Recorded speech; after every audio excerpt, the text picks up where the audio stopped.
আসসালামু আলাইকুম, কেমন আছেন সবাই? আশা করি ভালো আছেন। Welcome to our channel Haji Abdul Gafur agro. কয়েকদিন পরে আবার ভিডিও নিয়ে আসছি আপনাদের মাঝে। আমার মুরগিগুলোর কিছু আপডেট দিব আপনাদেরকে। হচ্ছে যে আমার কিছুদিন আগে একটা রাতা মুরগি কিনছিলাম। তো সেটা হচ্ছে যে এই যে এটা আপনাদেরকে দেখাই। এই যে এই রাতা মুরগিটা কিনছি।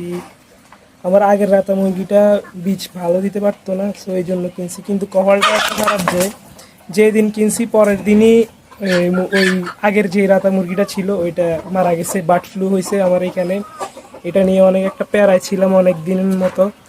সো এখন আর কি করার, ওই ভ্যাকসিনটাও করাইছি। ভ্যাকসিন বলতে ওষুধ টষুধ খাওয়াইছি পরে। আর পরে আর কি করবো, এই ওষুধ টষুধ খাওয়াইছি, এখন আলহামদুলিল্লাহ সব ঠিকঠাক আছে। তবে বার্ড ফ্লুটা এমনভাবে আসছে যে বলার বাহিরে। মানে